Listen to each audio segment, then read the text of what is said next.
YouTube पे लगाओगे? अस्सलाम वालेकुम व्यूअर्स, कैसे हो सब? ठीक ठाक।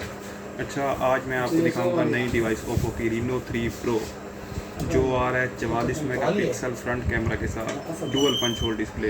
ये इसमें आप देख सकते हैं 44 megapixel dual punch hole display Oppo ने पहली मरतबा दिया है। 44 megapixel plus 2 megapixel portrait picture के लिए।